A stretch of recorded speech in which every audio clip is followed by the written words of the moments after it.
If you're a part of stock market, then in any given moment, we have two options: to step forward into an uncertain growth or to step back into safety.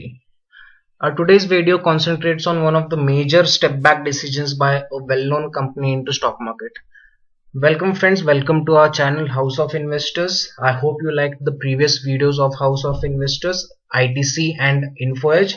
आज हम अपने third video के साथ में आ रहे हैं with one of the breaking news जो अभी स्टॉक मार्केट में चल रहा है about one of the step back decisions जो एक बहुत ही वेल नोन कंपनी ने ली है. तो let's see about it into our video. तो अगर आपने न्यूज देखा होगा तो आपने ऑब्वियसली ये न्यूज तो पक्का ही देखा होगा about Vedanta deciding to delist from stock market. या एब्सोल्युटली राइट. तो हम यहाँ पे देखेंगे वेदांता ऐसा डिसीजन क्यों ले रही है. पहले तो हम देखेंगे डीलिस्टिंग होता क्या है, वेदांता ये क्यों कर रही है और इन्वेस्टर्स ऐसे सिचुएशन में क्या कर सकते हैं. पहले तो briefly let's understand Vedanta company करती क्या है. तो Vedanta is a global company. First of all Vedanta में मोस्टली डील करती है mining of metals and oil gases, but इनका मेजर जो बिजनेस है वो मेटल्स में ही है. जो भी मेटल्स है steel, zinc, copper, aluminium, iron ore, इन सब का माइनिंग जो भी होता है and its supply all over the world is carried out by Vedanta. So Vedanta is a very well known company in the field of metals. So that was briefly about Vedanta. Now before understanding कि Vedanta delist क्यों करना चाह रही है, let's understand delist होता क्या है. तो जब एक कंपनी को फंड्स चाहिए रहते हैं तो it decides to get public होने के लिए पहले तो इनको एक्सचेंज पे अपना लिस्टिंग करना पड़ता है by the means of IPO, initial public offering. एक बार आईपीओ होने के बाद एक कंपनी पब्लिक हो जाती है and it is available for the investors to trade into the exchange. तो if a situation comes कि company is not doing well and it has to step down from the exchange, तो that process is called delisting. जब भी एक company को लगता है कि it is not able to sustain into the stock market, तो कंपनी का डिसीजन होता है कि जो भी उन्होंने अपने शेयर्स इशू किए हैं वो टेक डाउन कर लें, वो वापस बाय बैक कर लें एंड अपने कंपनी को स्टॉक मार्केट से डिलिस्ट कर लें. तो एक बार डिलिस्ट होने के बाद companies can no longer be traded on to the exchange obviously. तो दो टाइप के डिलिस्टिंग होते हैं, एक इनवॉलेंट्री और voluntary.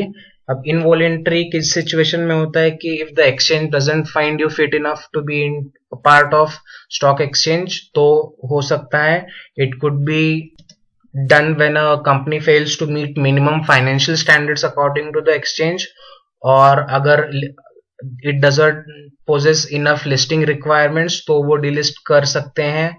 So this comes under involuntary. जब कंपनी को डिलिस्ट नहीं करना है तभी भी करना पड़ता है ड्यू टू सम और the other reason. If enough trading नहीं हो रही है उस स्टॉक्स की और ऐसे ही खाली पड़ा है stock, then the exchange has to decide whether or not a company should be delisted from the exchange. So that is involuntary delisting. Second comes voluntary delisting.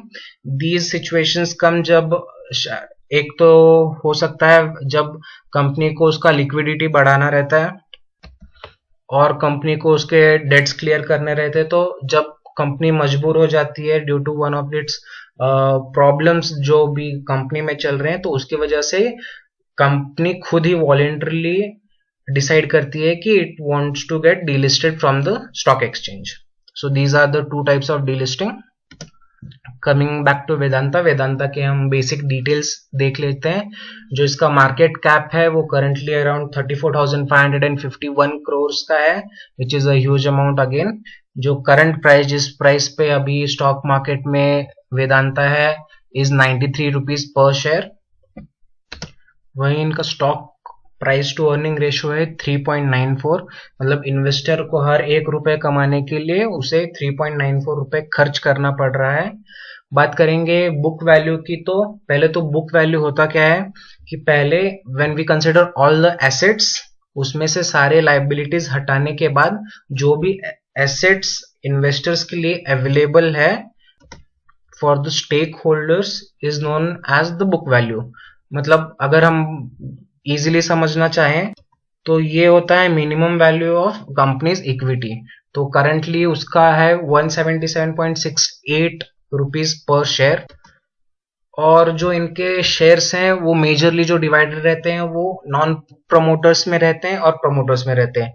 अब नॉन जो प्रमोटर्स जो हैं इंक्लूड एनबीएफसीज, फाइनेंशियल इंस्टीट्यूटर्स और retail investors. हम मेरे आपके जैसे जो छोटे इन्वेस्टर्स हैं वो सारे नॉन प्रमोटर्स में आते हैं, वाइल जो मेजर स्टेक होल्डिंग होता है दैट इज थ्रू प्रमोटर्स। अभी जो एक्सचेंज का पॉलिसी क्या कहता है कि whenever you need to delist a company from stock exchange, तो आपके जो प्रमोटर्स हैं उनके पास एटलीस्ट 90% ऑफ द शेयर्स होने चाहिए। तो what Vedanta will try now कि जो भी शेयर्स अभी नॉन प्रमोटर्स के पास है, they will set a price for the shares and buy back all the shares in favor of promoters, so that promoters का जो stake holding है 90% के ऊपर हो जाए, and the company only after then will be able to delist the company from the exchange। अब वेदांता इतनी बड़ी कंपनी होके डिलिस्ट क्यों करना चाहती है? तो अगर इसी साल में देख लें, ऑब्वियसली पैंडेमिक सिचुएशन है, कोविड-19 का है, मेटल इंडस्ट्री को बहुत ही ज्यादा इफेक्ट किया है इस पैंडेमिक ने। तो 2020 के अंदर अंदर ही इसका स्टॉक प्राइस जो है वो 40% से गिर गया है, अराउंड 160 पे ये डील कर रहा था एंड अभी 91 पे ही है। तो there has been a huge fall into the stock prices of Vedanta. वहीं पे इनका जो डेट है बहुत ही बड़ा है, 7 billion is not a small amount. जो डेट इनके कंपनी के ऊपर आ गया है इज वेरी वेरी ह्यूज। 2018 में इन्होंने लंदन से भी अपना कंपनी डीलिस्ट किया था लंदन एक्सचेंज से, and in 2020 they are thinking of doing the same in Indian stock market. Stock prices तो गिर ही रहे वेदांता के, उसके ऊपर आ गई और एक कठिनाई कि अगले 15-20 महीने में ही जो वेदांता के ऊपर का टोटल डेट है उसमें का अराउंड 2 बिलियन का डेट मैच्योरिटी आ रही है, जो उन्हें पे करना है अगले 15-20 मंथ्स में ही। अब पहले ही मार्केट की हालत ऐसे, मेटल मार्केट की हालत तो बद से बदतर होती जा रही है, ऊपर से इन्हें अगले करीब 2 साल के अंदर अराउंड 2 बिलियन का डेट भी चुकाना है। तो बहुत ही बड़ा टेंशन है वेदांता के लिए। So this is one of the major reasons कि वेदांता को इतना बड़ा स्टेप लेना पड़ रहा है about delisting its company from the stock market. Another reason that could be is Vedanta बहुत ही ज्यादा डिपेंडेंट हो गई अपनी सब्सिडरी डिविडेंड्स पे, जो वेदांता रिसोर्सेज से आ रहा है, जो इसके कोर फंक्शन से जो भी अर्निंग्स हैं उतने खास नहीं है, एंड इसको कंप्लीटली अभी डिपेंडेंट होना पड़ रहा है अपने सब्सिडरी डिविडेंड से। So that is another reason for Vedanta to decide its delisting from the stock market. तो भाई सिचुएशन तो देख के पता चल रहा है कि वेदांता की बुरी है, और ये समझना मुश्किल नहीं होगा कि वेदांता इतना बड़ा कदम क्यों उठा रही है after seeing all this stats. Finally अब काम की बात करते हैं कि इन्वेस्टर्स ने करना क्या चाहिए ऐसी सिचुएशन में, जब इतनी बड़ी कंपनी डीलिस्ट होने का डिसीजन ले रही है। तो हम जैसे आप जैसे इन्वेस्टर्स करें तो क्या करें? तो पहले तो जब तक कुछ बोर्ड से क्लैरिटी नहीं आती, एक फ्लोर प्राइस फिक्स नहीं हो जाता, तब तक इन्वेस्टर्स ने कुछ गड़बड़ नहीं दिखानी चाहिए, कुछ जल्दबाजी नहीं दिखानी चाहिए, थोड़ी मैच्योरिटी दिखानी चाहिए, थोड़ा पेशेंस दिखा के होल्ड करना चाहिए। सो मई के फर्स्ट सेकेंड वीक में जब ये डीलिस्टिंग का इश्यू सामने आया था, तो what the board members had decided about the floor price was 87.50। तो उन्होंने सोचा था कि 87.50 रुपीज पे स्टॉक्स को सेल करेंगे, तभी वेदांता के स्टॉक्स 79 रुपीज पर थे, तो 9 रुपीज के इंक्रीमेंट पे वो अपने स्टॉक्स बायबैक करना चाह रहे थे। बट करंटली देखेंगे आज की डेट में तो वेदांता के स्टॉक्स है 90 रुपीज पे। तो अगर 87.50 फ्लोर प्राइस रहा तो आप ये स्टॉक छोड़ेंगे डिस्काउंटेड प्राइस 2.50 रुपीज पे, जो कि एक बिल्कुल ही खराब डील होगी।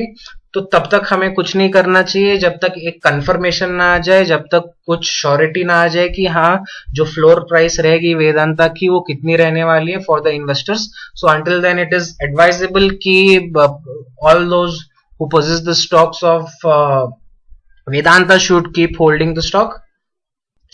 अगर आपने ये स्टॉक में भी 2020 तक लिया था और उसके पहले लिया था तो ऑब्वियसली हायर प्राइस पे लिया होगा, और करंटली बहुत ही लो प्राइस चल रहा है वेदांता का। सो जो भी जिन्होंने भी ये स्टॉक वेदांता के हायर प्राइस पे लिए थे उनको डेफिनेटली वेट ही करना चाहिए, क्योंकि maybe there is a possibility कि बायबैक के टाइम पे जो फ्लोर प्राइस सेट होगा वो हायर प्राइस पे सेट होगा जो कि अभी प्राइस चल रहा है। तो डेफिनेटली जिन्होंने हायर प्राइस पे खरीदा है उन्होंने और थोड़ा ज्यादा सब्र दिखाना चाहिए और थोड़ा वेट करना चाहिए।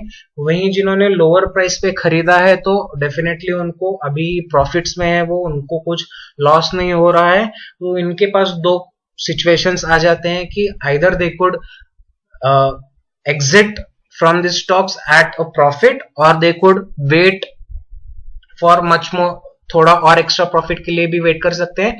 बट उसमें प्रॉब्लम क्या होगी कि शायद प्राइसेस नीचे भी आ सकते हैं। तो that is totally dependent on उनका रिस्क एपेटाइट कितना है, if they are willing to take risk, if they are happy with the current profits which they are making, then definitely they are advised to exit from this Vedanta stocks. And if they want to wait for few more days until there is much more clearer picture about Vedanta stocks, so definitely they have that option too। so ये कुछ possible scenarios थे जो investors कर सकते हैं about Vedanta stocks. Obviously ये बहुत ही बड़ी खबर है, इतनी बड़ी कंपनी डीलिस्ट हो रही है पेंडेमिक सिचुएशन में। ऑब्वियसली मेटल इंडस्ट्री का बहुत ही बड़ा एग्जांपल है वेदांता की, इतनी बड़ी कंपनी डीलिस्ट होने के बारे में सोच रही है। सो that is what an epidemic insecurity into the market can do, कि इतने बड़े इतने वेल नोन कंपनी को भी वो हिला सकती है। Thank you everyone for watching this video. I hope you found it interesting. I hope आपको समझ गया कि वेदांता का इतना बड़ा डिसीजन लेने के पीछे रीजंस क्या है और एज एन इन्वेस्टर आपके माइंड में क्या चलना चाहिए अबाउट इसके स्टॉक्स के बारे में, क्या पॉसिबल आउटकम्स हो सकते हैं और आप क्या कर सकते हैं। Obviously it is completely an for educational purpose। so if you really like the video please like करिए, शेयर करिए, सब्सक्राइब करिए। बहुत बहुत मेहनत कर रहे हैं यार आप लोगों के लिए, प्लीज थोड़ा सा प्यार दिखा दीजिए, लाइक कर दीजिए इस वीडियो को। Thank you so much guys for watching the video.